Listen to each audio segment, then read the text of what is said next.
Yes, everyone, welcome to the tactical preview. Manchester United versus Liverpool at Old Trafford. Reds, I cannot tell you how excited I am for this game. I think this is going to be an absolute banger of a game. And for the first time in a long time, I'm actually very confident going into a game against Liverpool because I think that we're going to try and compete with them to win the game. I don't think we're going to try and catch them out. I don't think we're going to try and sneak a victory. I think we're actually going to push and go and try and get the victory all on our own. That is what I think we're going to do, and that is what I hope that we are going to do. So thank you guys for joining us. Please give it a like if you are buzzing at United at the moment, and subscribe if you're new around here as well.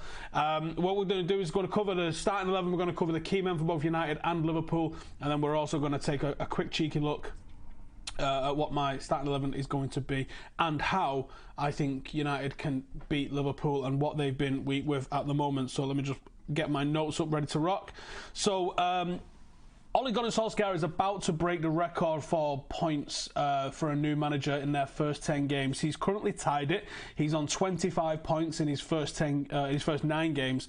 The record for 10 games was set by Gus Hiddink, which is 25, which is Ole has already tied. Should he win or get a draw, Ole will become the most successful manager in the Premier League era in his first 10 games.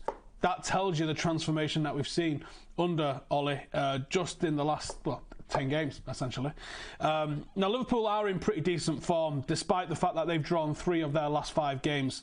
They're very much in a title charge, and although I do feel like some of the momentum has drifted towards City, and United can definitely help continue that drift towards City, we really need to make sure we put a dent in this. A draw would slow it down for us as much as a victory, but a draw would definitely be seen more as a result for those, I think, than it would be for us.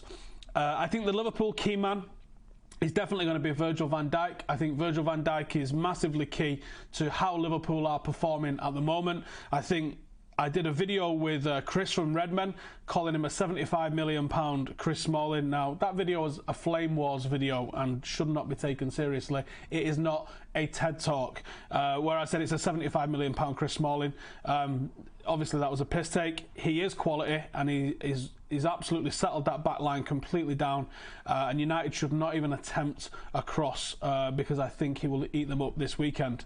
In recent weeks, they've really struggled. They picked up draws with Leicester and with West Ham, and Crystal Palace managed to stick 3 goals past them.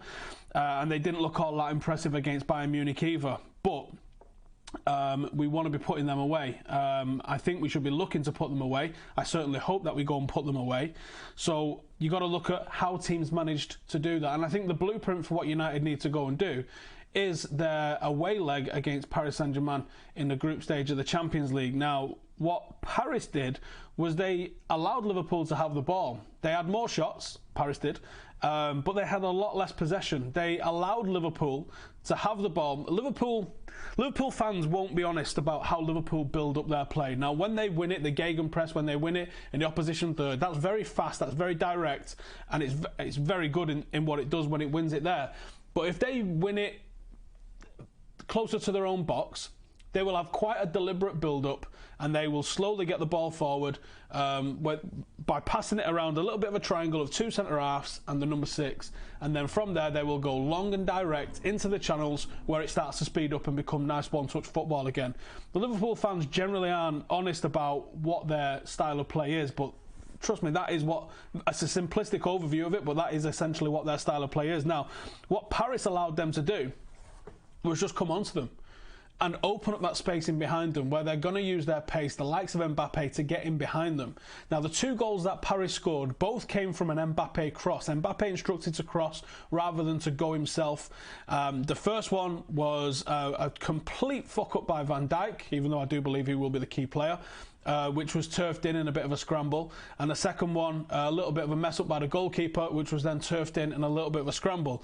The key thing in both of those is that Liverpool were able to be got in behind. And if you look at how they concede the majority of their chances, if not the majority of their goals, it is through people getting in behind them. They are vulnerable behind the fullbacks, and they are vulnerable once you get in and around and turn the centre-halves down. You don't need to go completely 20 yard, 30 yard past the centre-halves. You just need to get in just behind them, turn them round, have them so they're not really focusing on the ball so much. Once you do that, that's when you start to really cause Liverpool some problems. And the man that's going to do that for United is going to be Marcus Rashford. Marcus is going to be massively important in this game. We saw what he did against Chelsea. He was left up in the second half to be the lone outlet for United, and I think I would expect to see similar things against Liverpool. Some of those runs that Marcus had were absolutely phenomenal, and the cross that he set up for the Pogba assist was straight out of David Beckham's textbook. If Marcus Rashford can have a similar sort of game that he had on Monday night against Chelsea, he is going to be the difference between United getting a victory here. I also think Paul Pogba will be very, very important. And if it wasn't those two, it would have been Jesse Lingard. But by all accounts, it doesn't look like he's going to be featured. Now, starting 11-wise, I would definitely go with a very, very similar lineup as what we saw against Chelsea on Monday night. And that would be Big Dave back in net, Young at right back, Shaw at left back. I have got Smalling in here. Basically, I'd go with two Lindelofs in this situation if I was able to. It's not really an option that I've got. And the reason for that is Lindelof deals very well with those players that are looking to move the ball sideways of him. He's very good laterally with his defending. He's not very good when it comes down the pipe to him in a proper Sunday League number 9 sort of old school style. That's why he works with Higuain quite well. And that's why Chris Smalling works well with Higuain. He allowed him to take that, and that's what Chris Smalling really thrives upon. That real physical sort of old school English style of defending.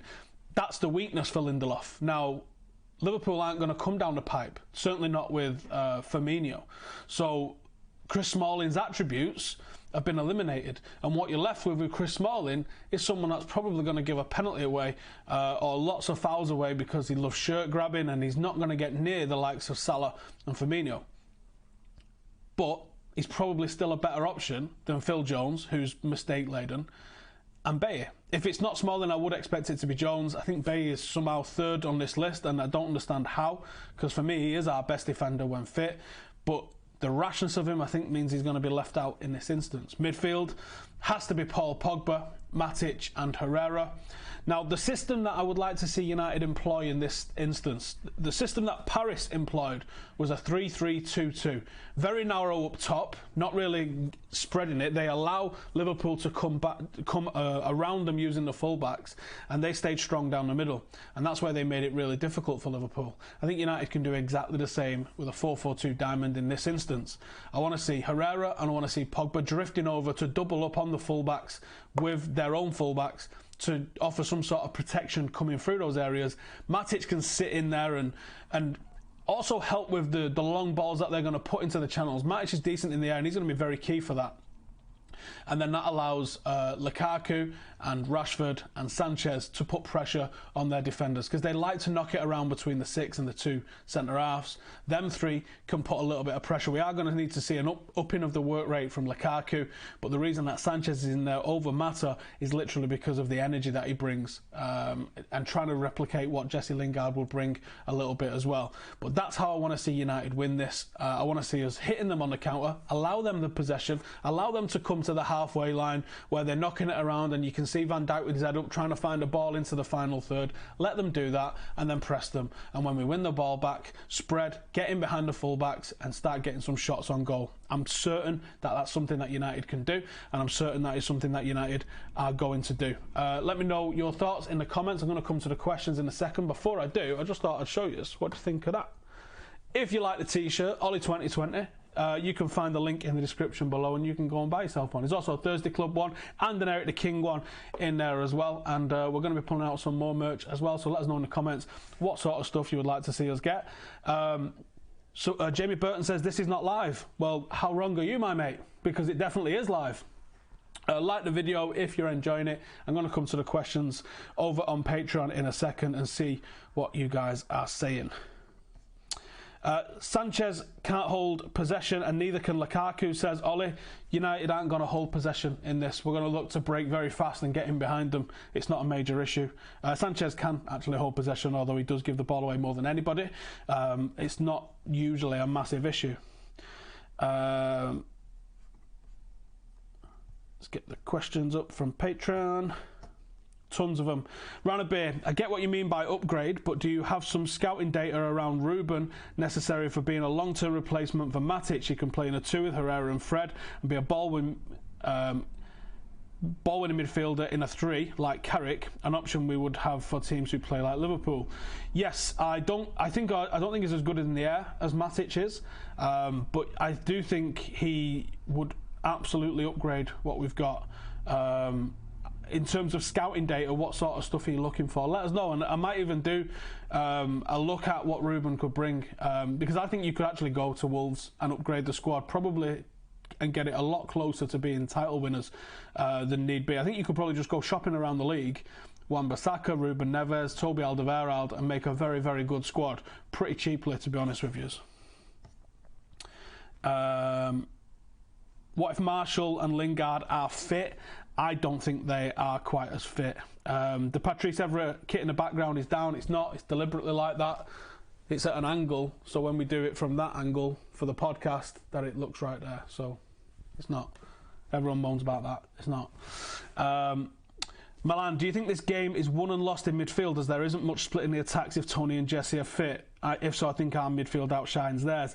Yes and no. Yes, because I think that our midfield is going to be massively important, but no, because I think that their midfield isn't that important to the way they play. The way they play is predicated on the defence, their fullbacks and the forward 3, and the midfield is almost an afterthought in terms of how their team operates. They don't really use the midfield. They don't play through the midfield like you'd expect a lot of teams to do so.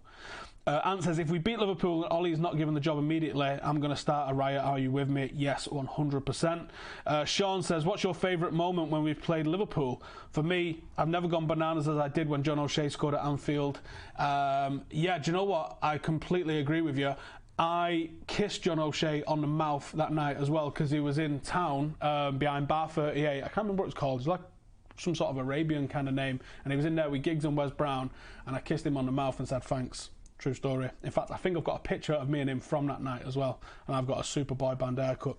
If I find it, I'll bang it on Instagram. Ryan, I know the talk has died down on Toby, but surely with a clause coming into effect in the summer that he can go for 25 million, he's got to be the number one choice at centre-back. A leader, won't block some of the young lads who are coming through, and leaves plenty of money to spend in other areas. I completely agree, and like I said to you in the chat the other day, I totally forgot about Alderweireld, and I hope that he is our number one target. I hope that's the guy that we're going for, and I hope that it's just died down because it's just been boxed off. I hope that's the reason. Arshin, in the Premier League era, what was your favourite United versus Liverpool game at Old Trafford? And do you have any superstitions for the game? I don't. My favourite one that I can think of, just from the top of my head, would be the Rio and Scholes 2-0. I think it was about 2006 or 2007. I remember consciously thinking, oh my God, the atmosphere has absolutely turned up here today. And it was sick. And obviously, 2 cracking goals from inside the box, one from Rio, one from Scholes. And if you get a chance, search goal Spanish way of spelling it, G-O-L, de Scholes on YouTube and treat yourself. Jack MUFC, based on what Ollie said about Marshall and Lingard being fit, should they even play if there's doubts on how match ready they are? Considering that we've got obviously Paris and City and some really naughty games coming up, I would be tempted to leave them and try and win it with what we've got. Because I think both of them having muscle injuries, I don't think that if there's any risk, there should be no doubt whatsoever, because a muscle injury that's a little bit iffy is just definitely going to go again, isn't it? So I would hope that we would err on the side of caution and think long term rather than trying to just make sure we get a result this weekend. We're certainly not going to get smacked, I don't think. If we do lose this weekend, I think it'll be close. I don't think it'll be like 4-1, 5-1, something like that. Mitchell says, do you think Fred could ever work in the system Ollie has now, or do we just see him on the bench? I do, yeah, because I've seen what he was doing at Shakhtar, and I think there's lots of areas that he could fit in, especially in the different positions that we have going through midfield. We've got players on all the different lines. I do think he could work in the system, and I wouldn't mind him sitting in the position that I've got Sanchez, to be honest. I think he could do that role. I don't know why he's not playing. Is it a settling issue? Is it something else? Is it confidence? I guess we'll find out if he appears after the summer or if he appears on pre-season. Jack, I'm not answering your questions, so you start putting normal ones in. How about that? Ryan says, if Lingard or Marshall don't make the starting 11, how will our system have to change? I don't think it changes massively from what we saw at Chelsea, but instead of being in and around Jorginho, I think what you want from Sanchez is him to be the spare man. If Lukaku goes for one defender and Rashford goes for the other defender, I don't think you're probably going to target both of them. I think you probably target one of them hard. Maybe you have two people running at one, or maybe because they also like to bring Alisson into the build-up a little bit as well, maybe you leave Sanchez free to go and press the goalkeeper, and Rashford and Lukaku can press his two options, and you'll force him into some bad decision kicks and maybe win the ball back a little bit higher up the pitch. Maybe that's something that we'll go for. It is not a valid question, Jack. Babe says, do we turn these cunts over and then score 20 own goals when City come here, providing they can still win the league, of course? Don't think we need to score 20. I reckon 4 or 5 will probably do it. Connor, if Lingard, Marshall not 100% fit, would you risk starting them? Oh no, we've already answered that one. No, I'd probably leave them to it. If Sanchez scores the winner against Liverpool and they don't win the league, was it all worth it? Yeah. If they miss out on it by less than 3 points and it's down to him, fucking right it was, yeah. Seeing as this is likely Liverpool will deploy either Fabinho or Milner, more likely to be Fabinho to do a man-marking job on Pogba, do you think having another player who can provide a creative spark like Matt on the pitch would be to our benefit? Yeah, I ummed and ahed over that massively, because I think that anyone who just watched what Paris did to Pogba, certainly in the first half, because they left him alone in the second half, he's going to go, that's what we need to do as well. Who can we put on him? And the way you would get around that would be play someone else like a Mata, probably. Although I've put Sanchez in because I think of the thing that he can do without the ball more than what he can do on the ball. I think that we can still get it. I think Matic has got the ability to at least put it into the channel. Certainly not to the level of Pogba, but he can do it. And so has Herrera, and so has Sanchez, if I'm being honest. So I think there's enough with it. I think the game might be a bit quick for Mata, if I'm being honest. I know he's done pretty well against Liverpool in the past, but I wanted to go with something a bit more aggressive for this sort of game. Also, if Jesse's fit, do you think we should play him and Mata behind Rashford instead of playing 2 up top? No, I want to go 2 up top because of how Liverpool push their fullback so far forward. It leaves basically just those 2 at the back, and you always want to have defensive superiority. So if you put 2 forwards against 2 centre halves, Liverpool are probably going to either pull one of their midfielders back to cover it, or more than likely one of the fullbacks back to cover it, which is going to limit them going forward. So I would want to play 2 in there because their midfield isn't that strong anyway. They go around it and past it rather than boshing us through the middle. No, they haven't got anyone like a Verratti that's going to absolutely tear us to pieces like that. So I would try and limit what they're doing in the final third by putting more forwards in for them to deal with. Why are players like Keita getting away with their awful form? Fred has better stats and is seen as a complete flop. Because agendas. And because you can't say anything bad about Liverpool because they lose their fucking mind. Lewis McInerney says, even though Bay is technically a better defender, would you rather see Smalling? We pretty much covered this in starting 11, but yeah, I agree with those points. Ruben says, how important do you think it is pressing from the front this weekend, and who do you think gets the job if Lingard can't go? Again, I would go with Marcus and Sanchez to be doing that big time. Liverpool scored most goals from corners and set pieces. I think Smalling is better equipped to deal with Van Dijk. Do you know what? You've outdone me there. You've outfunked me. I actually didn't even think about set pieces at all in this game, and you're right, and that is another reason to go in the why Smalling probably gets this gig ahead of Bailly or Jones. I think you're right. I think that's not a bad shout, and that is where Smalling could come into his own at the set pieces. Well spotted. Kay Vora says, since Ollie's come, we've predominantly seen Marcus attack from the right. I don't know about attacking from the right, to be honest. I think we've seen him go all over the place. Taking into account that would be against Van Dijk and Robertson, should Ollie ask him to attack down the left, especially as Marshall is out? Yes, he destroyed Trent and should be able to do it again. Or would you prefer to keep him where he's been playing and not spoil his rhythm? He's got the licence to go wherever he wants. You saw him against Chelsea. He was on the left, he was on the right, he was down the middle, and I think that's what you want from him. You want him to go and try and find the space rather than be limited. Mourinho limited the likes of Rashford and Martial by making them kind of stick more rigidly to a position, whereas it seems under Ole the players can do what the fuck they want, emphasised by the fact that the 2 midfielders got on the end of crosses in the final third to win us the game against Chelsea. City game has been moved to the 16th of March. From the 16th of March to the 24th of April. I know, I hate that it's a midweek game, but whatever. Tino says, if Sanchez shows his true quality tomorrow, do you think he could keep Martial out when he's recovered from injury?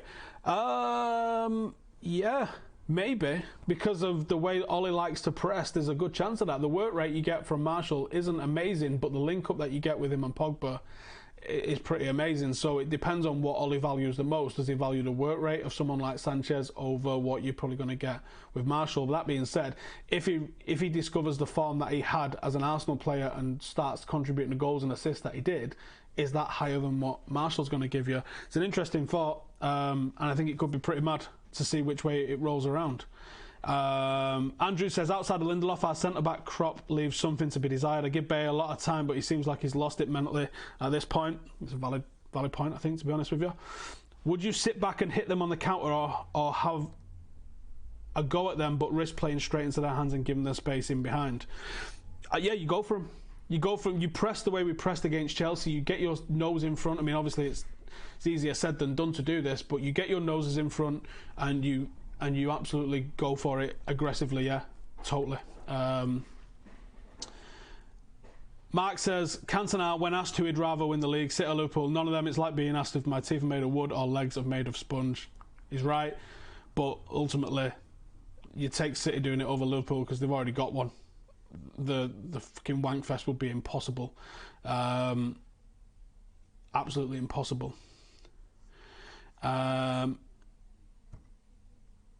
Sanchez should play in the false, it says 0, I'm assuming that means false 9. Do you think we will bring in a sporting director? That's a very interesting point. There might be a video coming out this week where I say what I think is going to happen in terms of appointments with a sporting director and what that means for who the potential manager is. If you want to know more about that, then that's going to be in the Patreon group. You find a link for that in the description. Maybe there's a little bird been talking. Maybe that little bird knows what's going to happen with a sporting director. Maybe you want to check that out. Right, thank you guys for watching. I am about to wrap it up now, but make sure to give the video a like, subscribe if you're new around here. Go and check out the Ole t-shirts with the link in the description, and I will see you on Sunday when hopefully we have put a fucking big old dent in the Liverpool title charge. Thanks for watching. See you then.